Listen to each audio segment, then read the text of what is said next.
પાટીદાર અનામત આંદોલનને લઈ અને ઋષિકેશ પટેલ દ્વારા પ્રેસ કોન્ફરન્સમાં માહિતી આપવામાં આવી હતી. કહ્યું કે પાટીદાર આંદોલન દરમિયાન જે કેસો કરવામાં આવ્યા હતા તે પાછા ખેંચવામાં આવી રહ્યા છે અને જે કેસો કરવામાં આવ્યા હતા તેની ન્યાયિક તપાસ કરાયા બાદ જ આ નિર્ણય લેવાયો હોવાનું તેમના દ્વારા જણાવાયું હતું.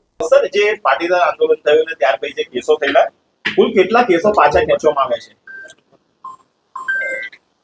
મારા ધ્યાનમાં છે ત્યાં સુધી વખતો વખત કેસો પાછા ખેંચાતા ગયા છે. હવે લગભગ 4 જેટલા જ કેસો બાકી છે. અચ્છા, કેસ ખેંચવામાં આટલો બધો સમય કેમ લાગ્યો? દરેક ન્યાયિક પ્રક્રિયા છે, એક વખત કેસ નોંધાય એમાંથી કેટલી કલમો લાગી છે, કેટલા કેસ પરત ખેંચાઈ શકે એવા છે, એ બધાની સમીક્ષા કર્યા પછી આ પ્રક્રિયાને સમય લાગ્યો છે.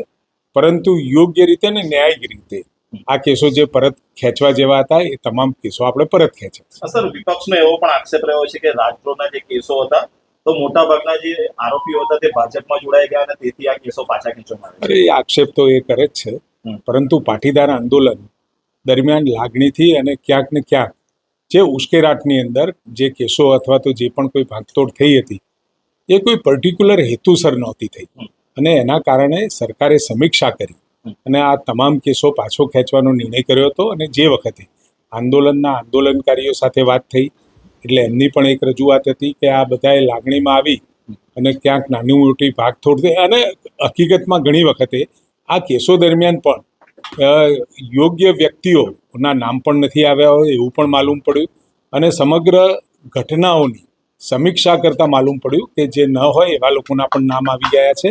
એટલે ન્યાયનો મૂળભૂત પ્રિન્સિપલ છે કે એક ગુનેગાર ને સજા ચોક્કસ થાય, પરંતુ એક નિર્દોષને સજા ના થાય એનું પણ ધ્યાન રાખવું છે. ઋષિકેશભાઈ, સમગ્ર મામલો કોર્ટમાં છે, સરકાર કેસ પાછા લઈ લે છે, પણ કોર્ટની અંદર જે પ્રોસેસ છે એનું શું? BNS ભારતીય ન્યાય સંહિતા 360 પ્રમાણે જે પણ કોઈ તમારું કહેવું એવું છે કે જે કેસોમાં ચાર્જશીટ થઈ છે તો 360 પ્રમાણે એ કેસો પરત ખેંચ્યા છે અને આગળની કાર્યવાહી હવે થશે.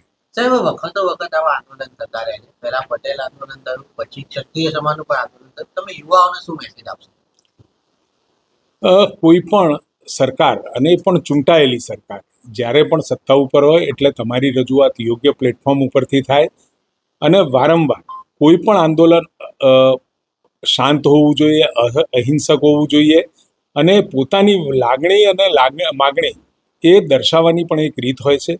તોડફોડ અથવા તો ક્યાંય ઉશ્કેરાટના કારણે કોઈ એવા તત્વો એમાં ન પડી જાય જેના કારણે આંદોલન હિંસક બની જાય. સાહેબ, સરકારે પાટીદાર પરના રાજદ્રોહ જેવા કેસો પરત ખેંચ્યા છે, અન્ય સમાજના કેસો પાછા ખેંચશે કે કેમ? કારણ કે વિપક્ષે પણ આક્ષેપો કર્યા. મેં કહ્યું એમ દરેક કેસની ગ્રેવિટી અને એ તપાસના અંતે આ કેસ ખેંચ્યા છે એટલે એમાં પૂરતી તપાસ